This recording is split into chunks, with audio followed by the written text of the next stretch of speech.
Hello, and welcome to today's Navigating Change Lunch and Learn webinar. This series is hosted by the Social Policy Institute at San Diego State University. The webinar this is part four of an eight-part series designed to provide professionals working with individuals with intellectual and developmental disabilities, or IDD, helpful information, as well as for people living with IDD or their families or people that support them. This series is part of a project led by the Social Policy Institute at SDSU in partnership with the San Diego Regional Center and the Department of Developmental Services. And this program is focused on supporting youth ages 16 to 22 as they access their transition to adulthood services. Before we start, I wanted to make a quick pitch for In the Loop, which is our monthly newsletter with the Social Policy Institute that provides highlights about the latest developments affecting individuals with IDD. The newsletter provides insights into federal, state, and local issues and snapshots of key news, policy changes, and pressing issues, all in one place. The intended audience is people with IDD, their family members, service providers, advocates, and policymakers. And in the chat, I am just going to put a link to the newsletter if you're interested in signing up for that. Before we get started with our exciting presentation today, just a little bit of housekeeping. This webinar is being recorded and will be available for later viewing. Feel free to submit questions in the Q&A box at the bottom of your screen at any time, and we'll address them during the discussion. Alternatively, you can also put your questions in the chat, as we will be monitoring that as well. If you experience any technical difficulties, please reach out in the chat and we will do our best to assist you. You will receive a follow-up email after the session with the video recording and a survey and some additional resources provided by our panelists. So today we have four wonderful speakers.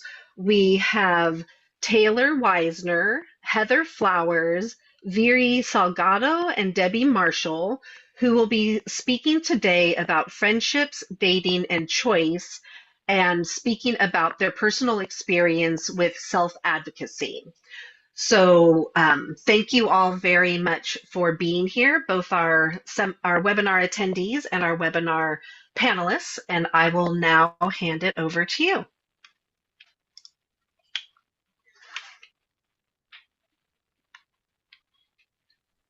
Thank you, Heather. We look forward to talking with everyone today. And let's go ahead and advance the slide.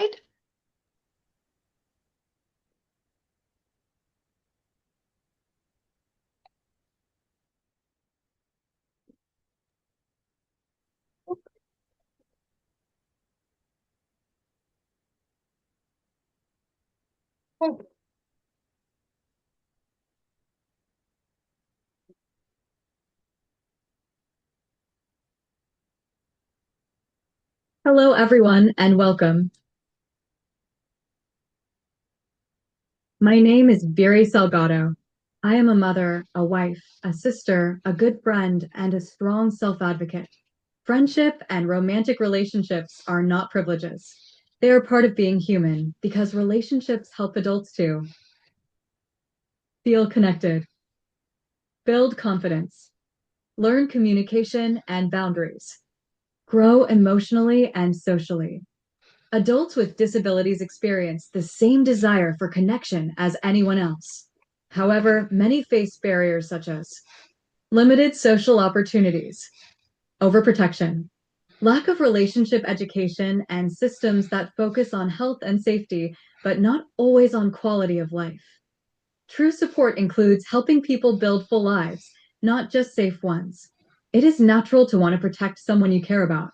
But there is an important difference between protecting and restricting. Adults learn relationships through experience, including making mistakes. For me, privacy and respect are very important. I like to have time for myself. I want people to respect my space, my time, and my decisions. And I want to live life my way, just like anyone else. Let me share a personal story. Years ago, I had my first boyfriend. We met at a sheltered workshop where we both worked. This was also the first time I learned about independent living services. He had epilepsy and lived in his own apartment with home support services. I remember visiting him for the first few times. It felt a little awkward because even though we were at his apartment, his support staff was always there and we didn't have any privacy. After talking with him, I learned that he had support staff come to his home to assist in case of an emergency during his seizures. My boyfriend shared that he didn't have a girlfriend for the longest time and that he felt very lonely until I came along. One time, we had planned to watch a movie and eat dinner together. His support staff came to his house, and just because I was there with him, she decided to wait in her car the entire time until I left his house, just so she could go back inside and finish her shift. It didn't feel right. It didn't feel respectful to him or to me. My boyfriend decided to speak up. He talked to his agency and asked for time alone when we had weekend plans. He also trained me in emergency preparedness so that I would know how to help him in case he had a big seizure or a fall and to remind him to take his medication at 5 in the morning. That was self advocacy. After that, we were able to spend time together like any other couple, going out to eat, watching movies, spending time with family, having private conversations. That privacy helped our relationship grow in a healthy and respectful way. This experience taught me something powerful. Support should never take away someone's dignity. Safety is important, but so is having privacy and choice and to be treated like an adult. Instead of deciding for him, his support team listened. Instead of controlling his relationship, they adjusted their support. Because of that, he was safer, independent, and happier. Your role is not to stand in the middle of relationships. Your role is to stand beside the person. And now I turn it over to Taylor. Thank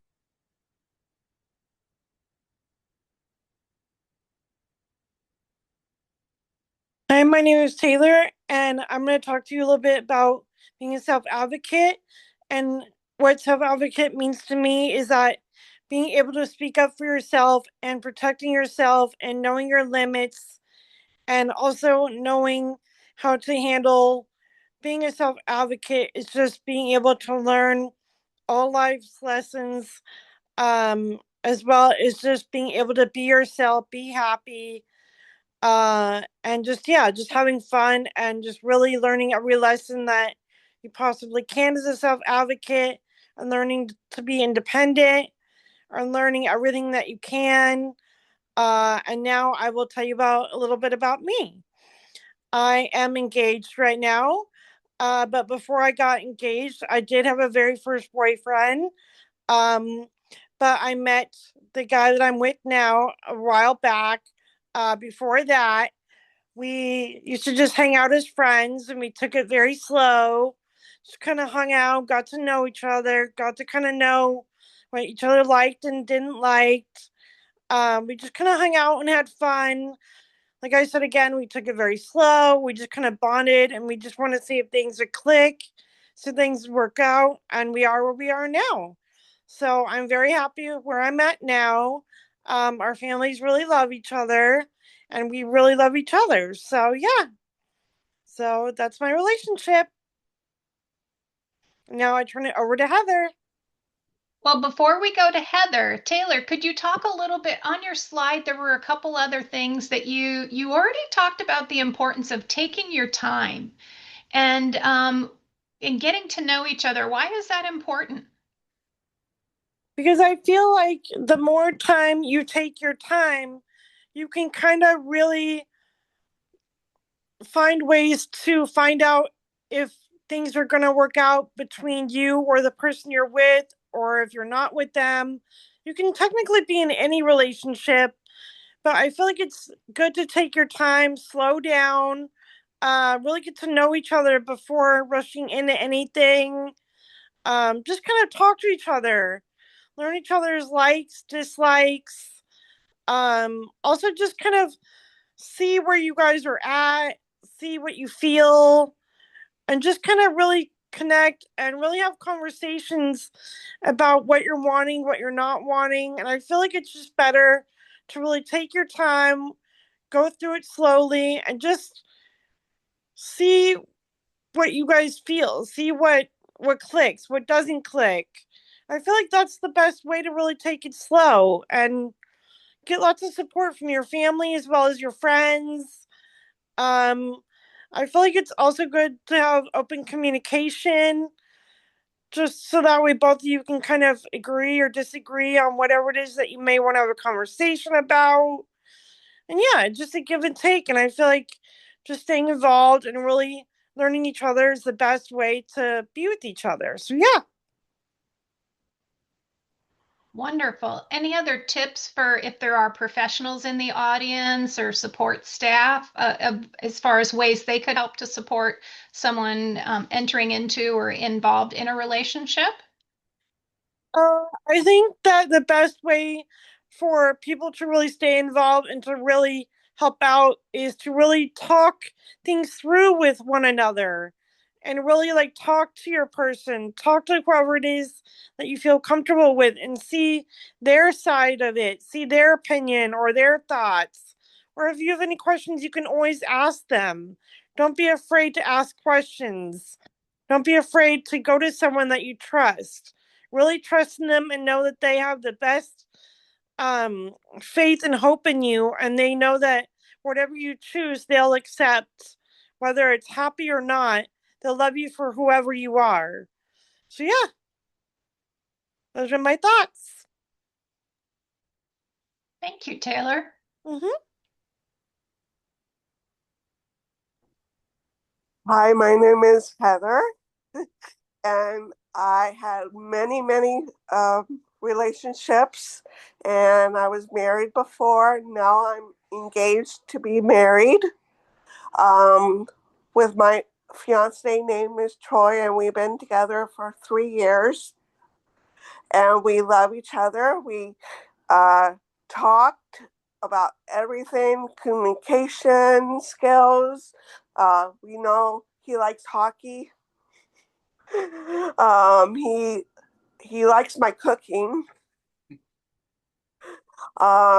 He's very sweet and kind, and we work together as a team.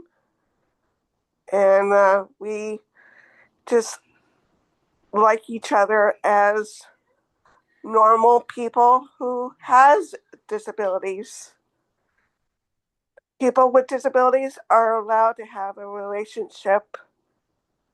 People with disabilities can get married, can get support from their families and friends, and it's important to talk to your family about the pros and cons about the relationships and just be yourself.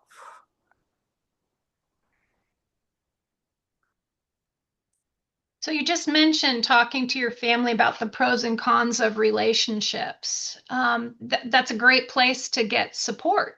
Are there other places that people could go to get support in working through their thoughts about having a relationship and some of the maybe the pros and the cons of a relationship? Um, you can also get help by your social workers, your friends, and friends and family is important. Great. And in talking about building healthy connections, how can we support people to build those healthy relationships? What are some things that other professionals or family members can do to help someone have a healthy relationship?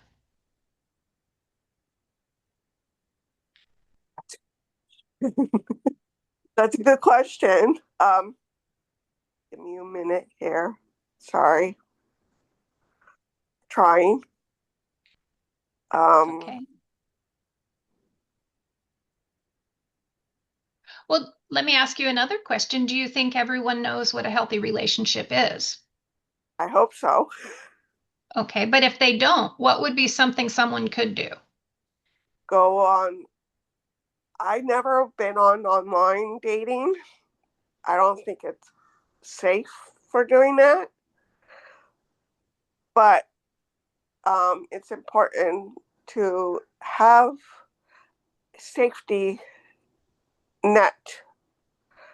Build your own safety for yourself.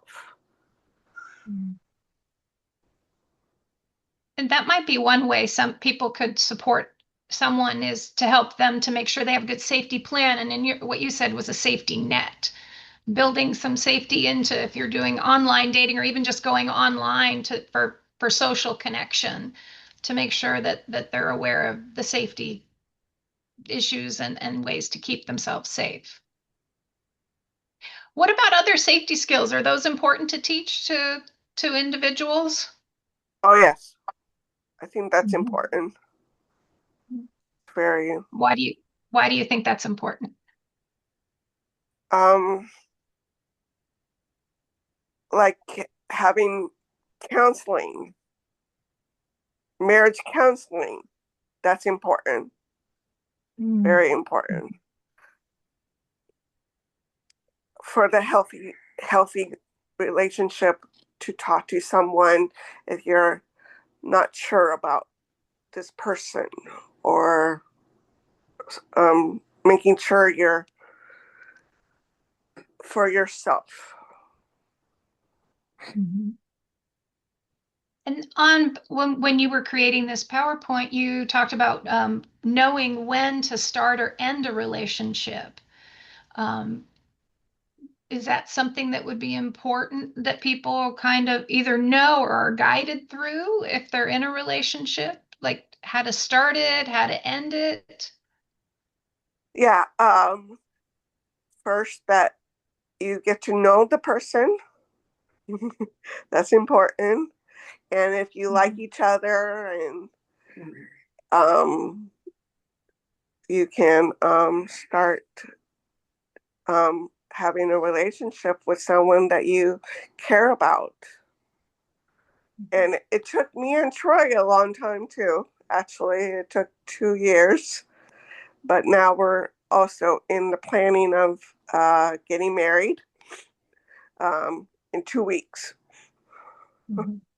So we're excited about the marriage, and we're excited about getting a new place and having a healthy relationship with each other.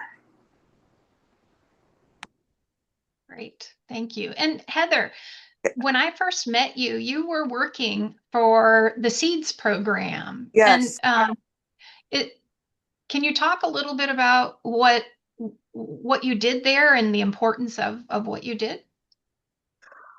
I was their secretary, and I was also a speaker.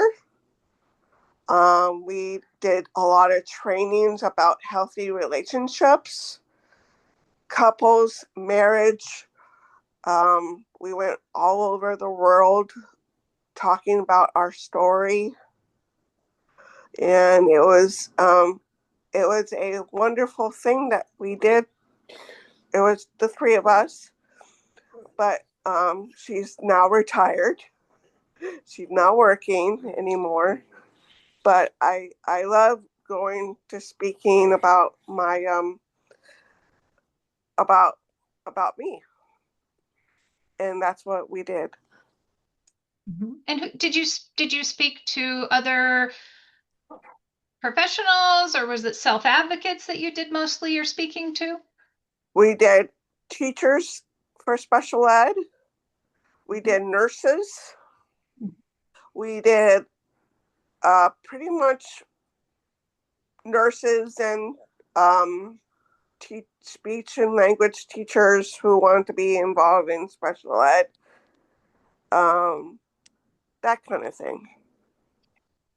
So it's important. It was important to let professionals know of your experiences and the importance of providing education to individuals with intellectual and developmental disabilities in regards to healthy relationships and sexuality and abuse prevention. Yes. Yes. Okay. Well, thank you, Heather. I appreciate you talking today. Thank you. Great. Mm-hmm.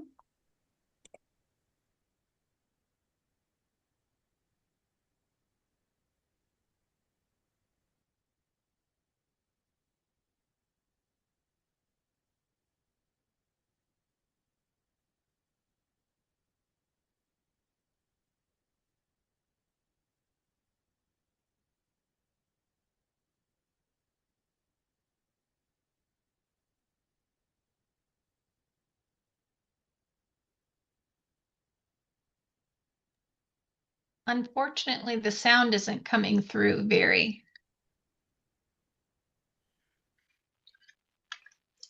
Yeah, I noticed that too. I'm just going to pop in here really quick, but I do see that the we do have the captions that were showing up on the screen of the video, so hopefully that will help. Yeah. Well, but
So this is a video about a couple that is actually a local couple from San Diego, and they live in El Cajon. And it was a movie that was made in the 70s, and it just talks about relationships and how difficult they were. Well, this video is an interview of the current situation with the couple, but back in the documentary that was made in the 70s, it just highlighted the difference in times and just showed how there was this couple, they met and they developed a relationship, and how they worked through people's opposition to getting married and being together, and against all odds ended up um, together happily, successfully, and continuing to live in El Cajon and supporting their community. And as you can see, Roger Myers has won lots of awards in the community for being an outstanding citizen. And it shows a lot in regards to the power of connection and relationships, and that everybody deserves that and should be entitled to having a relationship with others.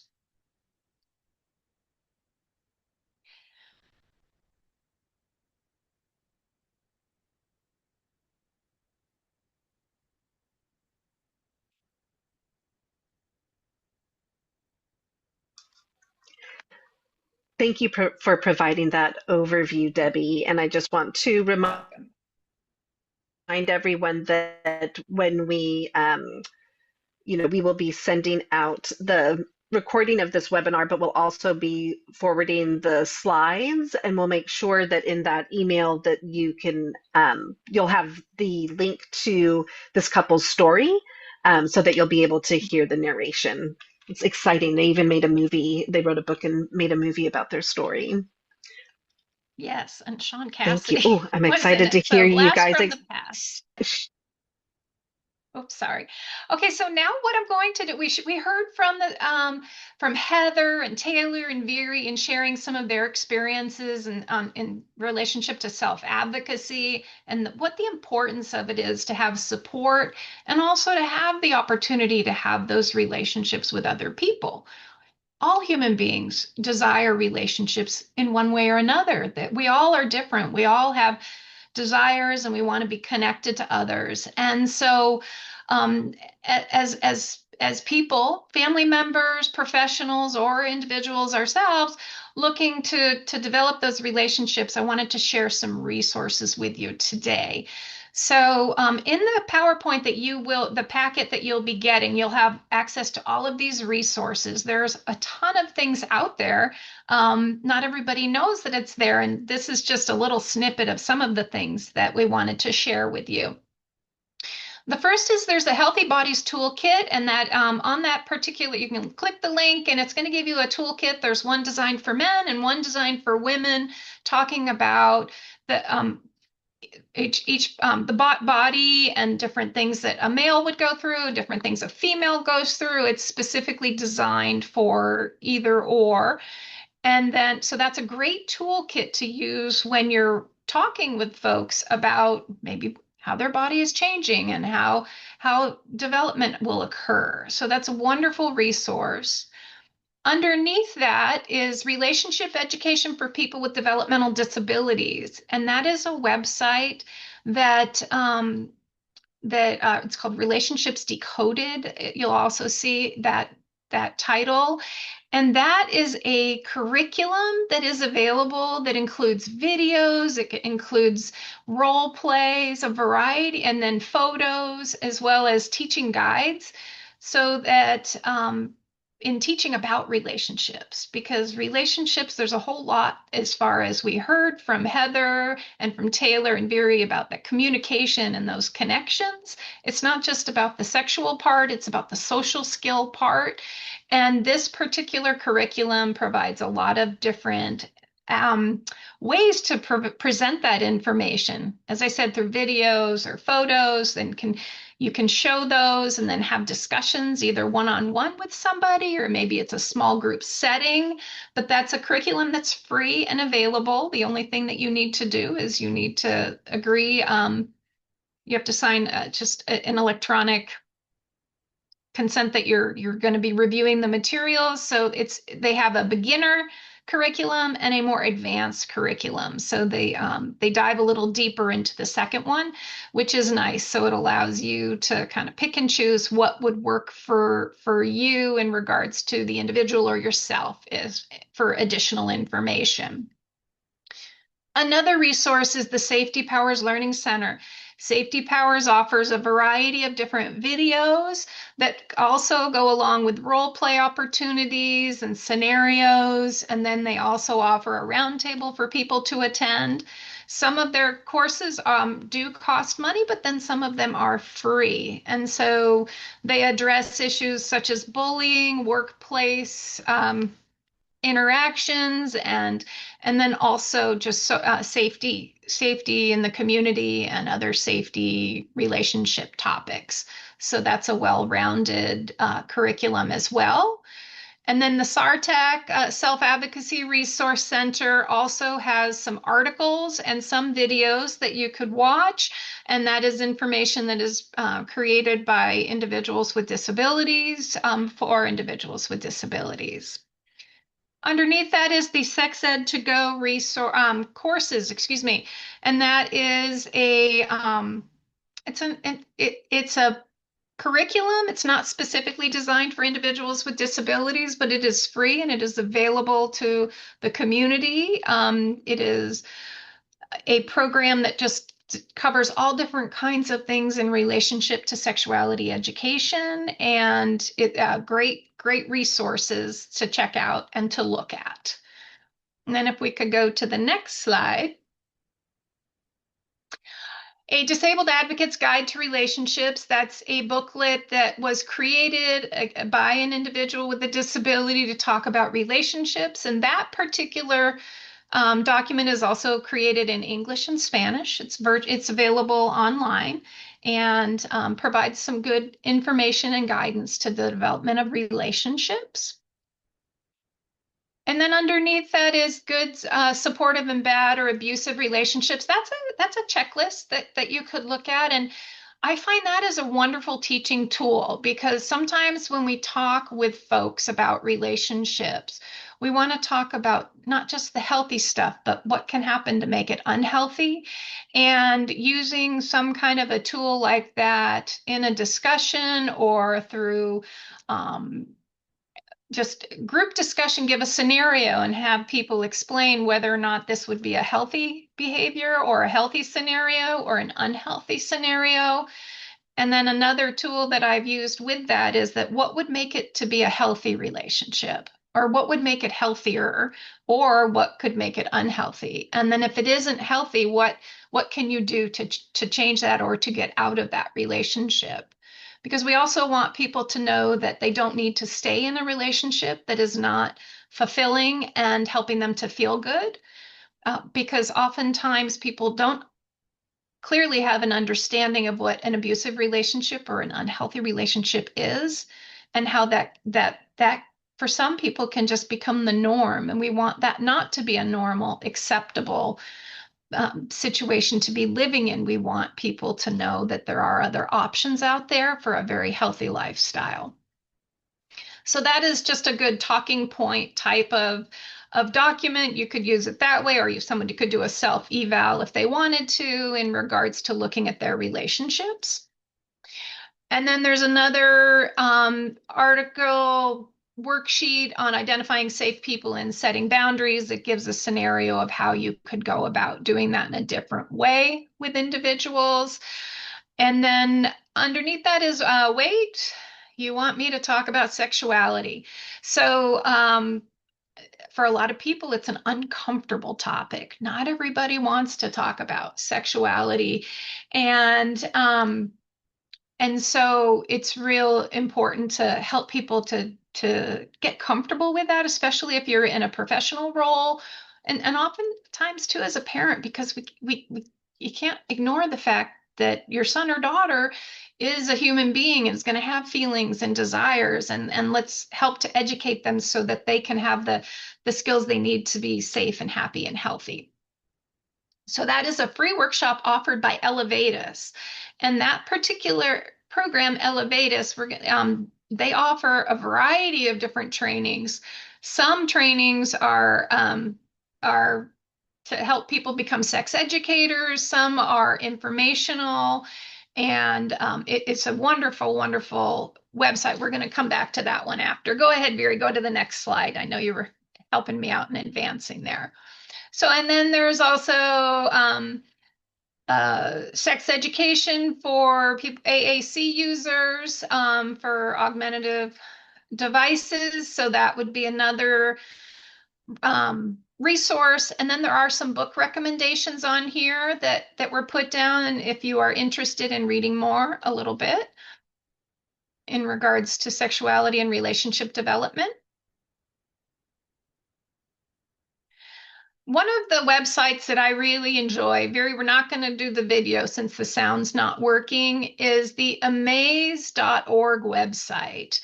And this is a website, it's international, and it's really cool because you can, depending on where you're living and where you're from, you can change the language, and then also it'll change the graphics to represent different cultures.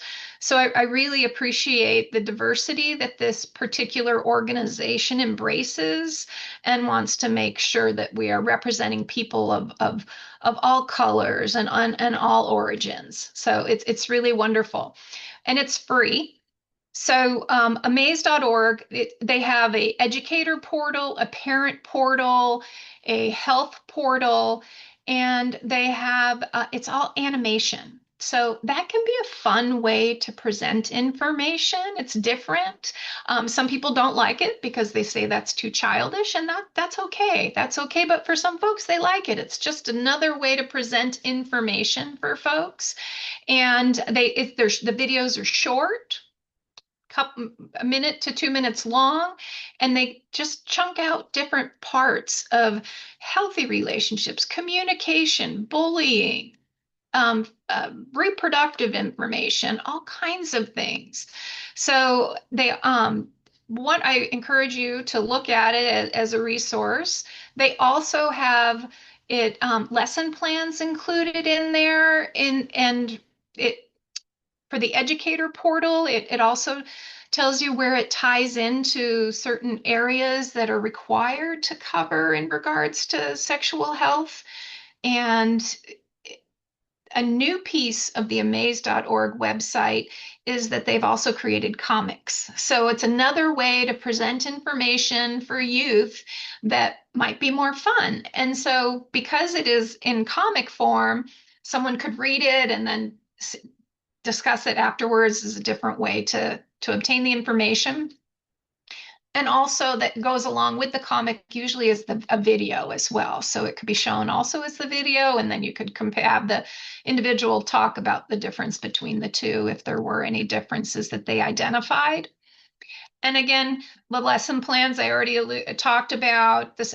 So for example, they have a whole curriculum on healthy relationships, which it goes through gives you ideas about discussions and groups, and sometimes things let you, when you look at a lesson plan, it might be for a class, but it might be something that you could also do one-on-one with an individual or with your child. But I do encourage you to check out the amaze.org website. There's lots of resources on there that are very beneficial to individuals uh, from any walk of life. So that's that one. And then back to the Elevatus. As I said before, they do offer that free course. And if you do sign up for their email list, you'll be on the email list to know about future trainings if you're interested in attending one of their trainings. But also, they occasionally do offer other free trainings in the community.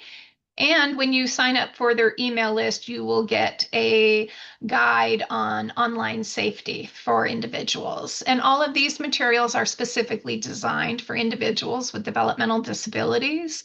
So it's a resource that not all of it is free, but they do offer free trainings. And I would encourage people just to check it out. It helps to keep you educated and up on top of different things in regards to safety education and relationship and sexuality education. So there's that resource.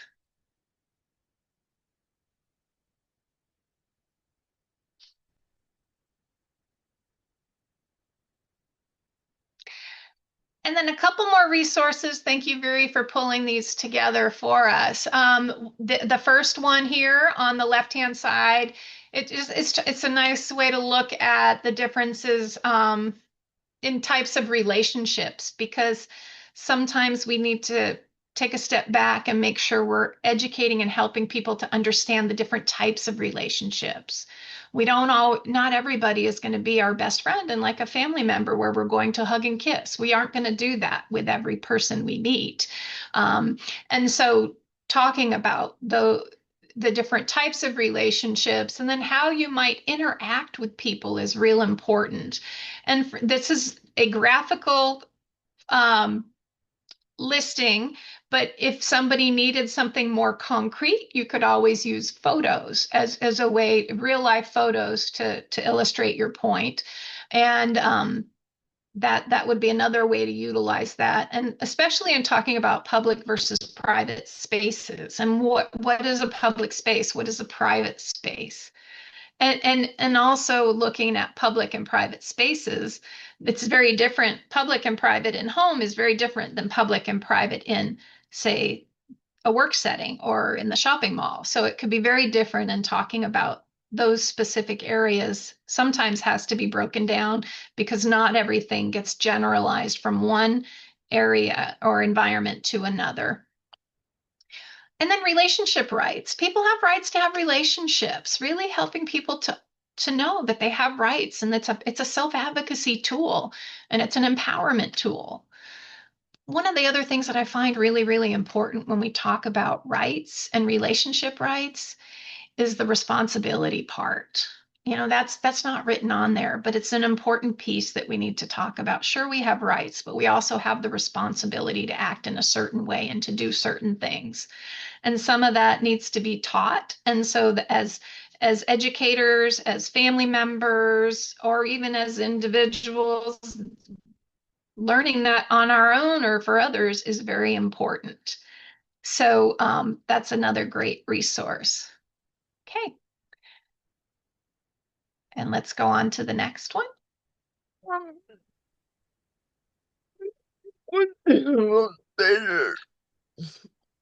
Taylor, did you have a comment on the material we're sharing? Yeah, I kind of did. I was curious as of how come we're going through so much information, because there was a lot on there that wasn't about relationships. I felt like we were only supposed to talk about relationships because I felt like that was way too much info. Yeah. So what we're doing right now is you guys had the opportunity to share your information about your relationships, but also in the audience, there are people that are going to be supporting people with disabilities and helping them to grow their relationships. And these are tools that can be used to help them in the work that they're doing. So, so these are just some tools. It's a lot of information. I know why we just wanted to make sure that people had resources at the end that they could use as they're supporting or engaging with other individuals. So let's go on to the next slide.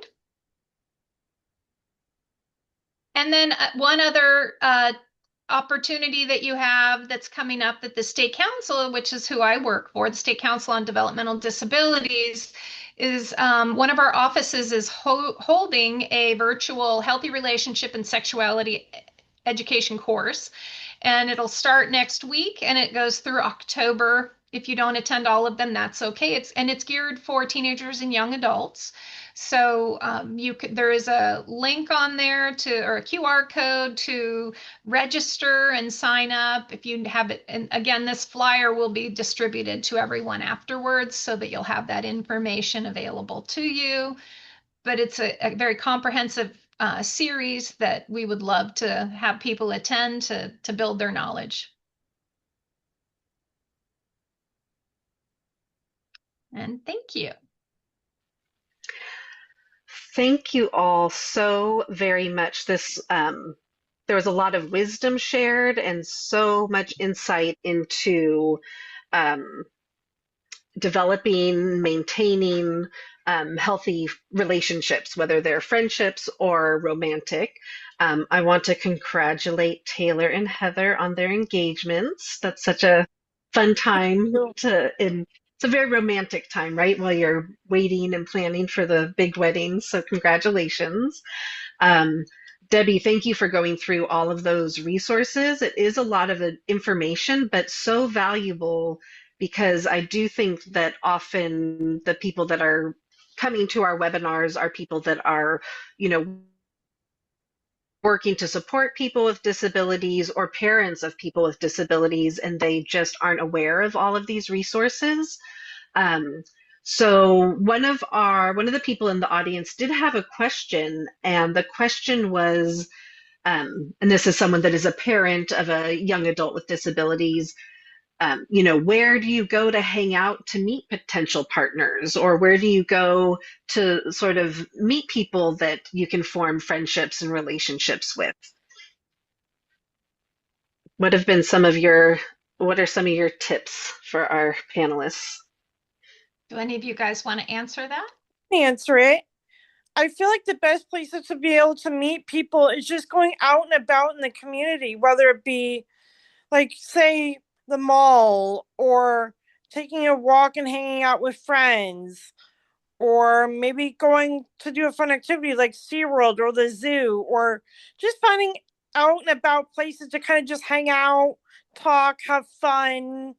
I feel like those are the best places that I can say that really can get you to really know one another. I mean, there are other clubs too. Like there's a Best Buddies Club. There's all different types of clubs that you could also be involved in that you could meet new people and be able to learn about each other. So I feel like, yeah, I feel like that's what I think about that. And I feel like that's what you can do to bond with people, to be able to say, hey, I'm just like you. Let's go do something. I feel like just talking, hanging out is again the best option. Like just being able to. I think that's a great idea. That is so important, just getting out and being because you're not going to meet people if you stay at home. Yeah. And so finding things that are of interest to you are important because when you are doing something you're interested in or that you're good at, then when you meet people that are also have that common interest, it's easier to connect and maybe strike up a conversation and talk. And Veri suggested also in the chat the movies or advocacy groups like People First, doing things with others that you have something in common, that and you never know how that relationship will grow and develop. And because everything isn't about getting engaged and getting married, it's about that companionship too, that relationship with other human beings that's so important. Figuring out just different, there's churches, there's church groups. And so if somebody's interested in animals, for example, there's the animal shelters, there's local, maybe there's somebody in your neighborhood who does dog walking and you're really interested in animals. Well, maybe you could go and help that person do their dog walks. So it's making a connection or offering to walk someone's dogs in the community. It's just what are the interests in them? How can you, what do we call it? Think outside of the box. What could you create as far as opportunities to connect? And that's really what's going to help is just exposure and different experiences. And it also builds comfort. The more you do it, the easier it gets. Sometimes another thing that's really helpful is helping people to kind of look at how do you do small talk? How do you engage and talk with someone beyond the hello? What's okay, hi, I'm Joe, but what comes next? You could think about helping someone to prepare a short list of questions or talking ideas that they could have. And there are other things you can do too. Like you can ask them, like, what's your favorite animal? What do you like to go do? What's your favorite music? Where do you want to go on a trip? What's your favorite vacation? Like there's a lot of questions you could ask, and then they could respond and maybe see if there's a connection there, see if you have something in common, and then just kind of keep going step by step until you feel like maybe that's the time to hang out and see how things kind of go from there. Perfect. Nice. Thank you. Thank you. I'm seeing a couple of additional comments from Veri. I like, she says that she likes to go to music festivals. So I think, yeah, that's another excellent place music is a wonderful connector, right? And she also offers the advice when you meet someone, it's helpful to bring a friend like a wingman. Yeah. Yeah. And sometimes that, when we're talking about comfort level in social situations as well as safety considerations, like sometimes doing things in a group is a good way to start. I wanted to ask a question. So I realized I didn't introduce myself at the top of this, but so I work with the Social Policy Institute with our program Navigating Change. And one of my roles is I'm a family navigator. So I support parents of people that are transitional age that have disabilities. And a lot of the conversations that we have with the parents, either one-on-one or in our peer support groups, is about this, wanting their youth to grow up and have, you know, fulfilling, meaningful, safe, respectful relationships. But something that I believe, Veri, you touched on in your video is that oftentimes people with disabilities encounter a lot of overprotection. And I wanted to know, it doesn't necessarily have, whether you want to talk about your own experience with your parents or just looking back when you were a teenager, young adult, and sort of getting interested in dating and meeting new people. What, if you did experience that sort of overprotection from your parents, like what is some advice or insights that maybe are feeling, you know, very protective of their young adults to make them feel like it's okay to let their youth sort of fly the nest and venture into this world of relationships. Can I answer that one? I feel Of like course. from my experience when I was young and before I was even dating, yes, I had a lot of friends who I hung out with, a lot of guy friends as well. But I feel like when you are not in the right space to be with someone and it doesn't turn out right, I feel like you need to use your wings and kind of fall a little bit and pick yourself back up But if you let your parents kind of control that, I feel like you don't get a chance to kind of spread your wings and learn the lessons that you need to learn by yourself. But I feel like if they give you a chance to use your wings, you should use them. I feel like you should be able to learn the lessons for yourself and be proud of learning those lessons. To be able to say, hey, I did this and I picked myself back up and I kept going. But I feel like there are other things, like my parents let me learn how to do laundry on my own because I had never done it by myself before. And I was proud to be able to do that. So I feel like letting your child do certain things for themselves gives them that courage, that hope, that feeling of being proud of themselves and being able to accomplish their goals on their own. So I feel like just giving them little things like that will let them achieve their goals on their own. Let them figure the world out. That's the way they're going to learn. Mm-hmm. When we were preparing for the Great presentation, we insights. also Yeah. talked a little bit about, sometimes, like, for example, use the scenario of going on a date to maybe a movie where if there were someone who was a tad bit concerned about their young adult or child's safety, then maybe it's a double date. And so they're sitting closer together at the movie theater, and then you could the next time it might be further away and work your way out of so that everybody's comfortable, and then so the parent is allowing their child to use their wings gradually so that everybody can be successful, um, and be comfortable, and then eventually maybe they'll just be dropped off, or they go to a film in another I in was going to agree with that. I was going to say, always do a group thing first. Always be cautious and very aware, but also kind of let them use their wings just a little bit and see what they think and feel. Let them kind of again figure out the world. Let them if they're going to the movies, like let them sit next to each other, but have friends with them, and then maybe next time lessen the friends and see what maybe they'll be able to handle. Maybe they won't. I mean, there's a lot of different ways, but yeah, I feel like just starting out slow is a really, really great idea. Great. Veri put in Thank the you. I chat, really good appreciate those communication. insights. Oh, Mm, sorry. Veri put okay. in the chat, good communication, always have trust. It's okay to make mistakes, and when you learn from them, be involved, but also respect spaces. Mm-hmm. Yeah.